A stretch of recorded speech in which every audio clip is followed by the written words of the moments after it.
Good afternoon class. आज के class में हम पढ़ेंगे चित्रण। चित्रण क्या होता है? जब हम रेखाओं तथा रंग के द्वारा किसी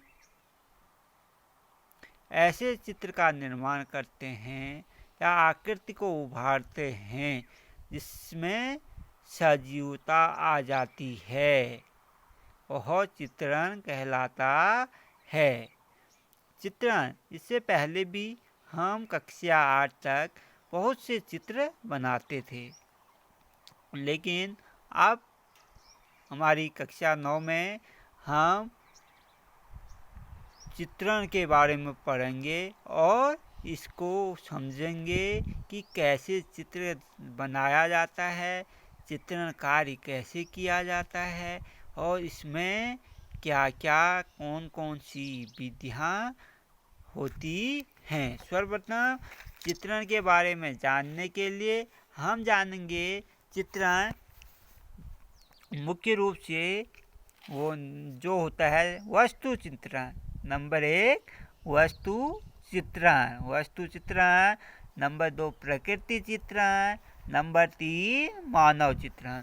हमारी कक्षा 9 की क्लास में वस्तु चित्रण तथा प्रकृति चित्रण के बारे में अधिक विस्तार पूर्वक जानकारी दी गई है।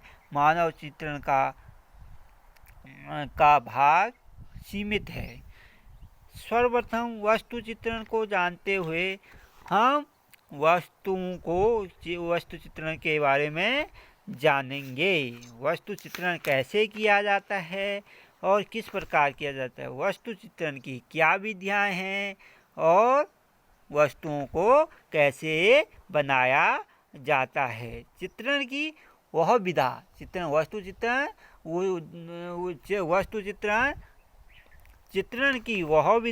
चित्रण की वह विधा जिसके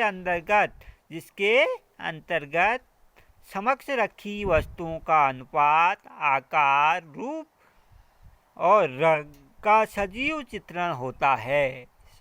निकट रखी गई जो वस्तु होता है उसका अनुपात, आकार, रूप और रंग क्या होता है, सजीव चित्रण होता है। उसे क्या कहते हैं हम? वस्तु चित्रण कहते हैं। वस्तु चित्रण के लिए हम कुछ सिद्धांतों की आवश्यकता होती है। इसके लिए बहुत से ऐसे सिद्धांत हैं जिनकी आवश्यकता होती है। इन्हीं सिद्धांतों में एक सिद्धांत है वस्तु चित्रण की नेत्र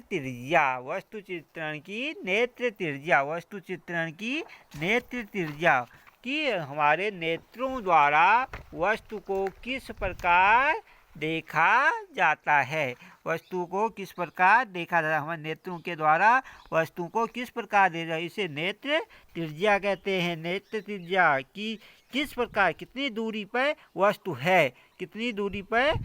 है। जैसे वस्तु त्रिज्या के लिए हम देखेंगे कि एक रेल की पटरी, आप कभी किसी सड़क या रेल की पटरी को देखते होंगे तो वो क्या होता है, दूर से तो क्या कर होती है, कोई लंबी होती है और इस प्रकार करीबन होती है, ऐसे होती है करीबन रेल की पटरी ऐसे होती है।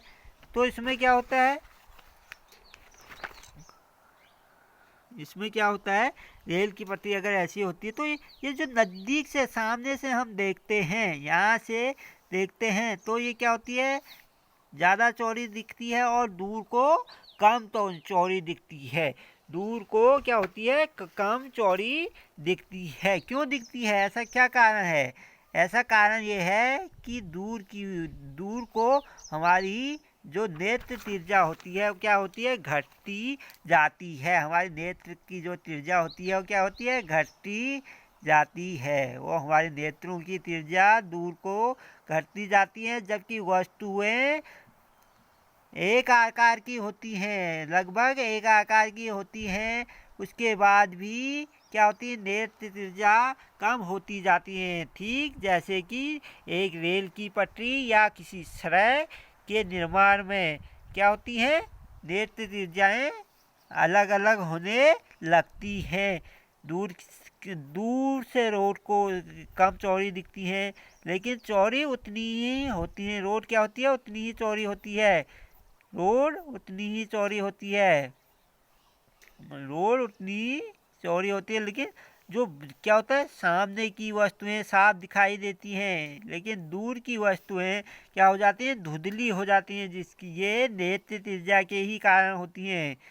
विज्ञान में भी पढ़ते हैं हम दूर दृष्टि दोष, निकट दृष्टि दोष। वही सिद्धांत इसमें भी लगभग क्या होते हैं? लगते हैं। वही सिद्धांत इसमें भी लगते हैं। ये नेत्र त्रिज्या, ये इसी को क्या कहते हैं? नेत्र त्रिज्या कहते हैं। नेत्र आप आगे जब हम पढ़ते हैं तो नेत्र त्रिज्या के कुछ भाग होते हैं। नेत्र त्रिज्या के कुछ भाग होते हैं।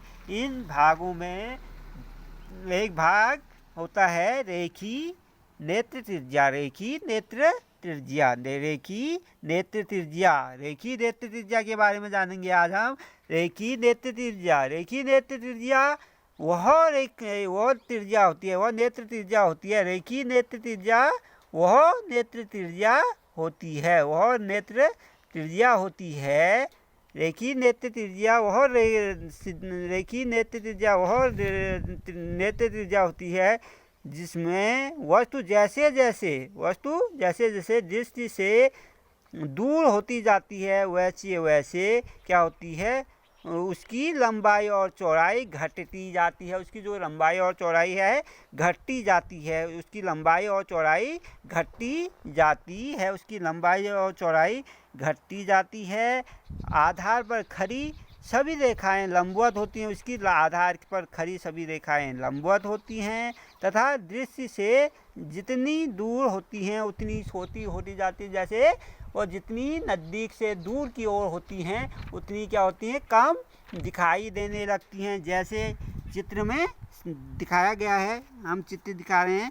चित्र में दिखाया गया है कि ए बी सी क्या है? ए सी बी एक रेखा है। इस पर एक लंब डाला गया है, इस पर एक लंब डी डाला गया है। इस डी से एफ को मिलाया गया है तथा सी से एफ को मिलाया गया है। जी से ये रेखाएं जो सी से जी तक जा रही हैं तथा डी से जी तक जा रही हैं, इनकी दूरी धीरे धीरे कम होती जा रही है। वैसे ही जो रेखा सी से एफ तक और डी से एफ तक जा रही है उसकी भी लगातार दूरियां कम होती जा रही हैं। या इस प्रकार नेत्र त्रिज्या का यह सिद्धांत हर वस्तु पर लागू होता है। Thank you.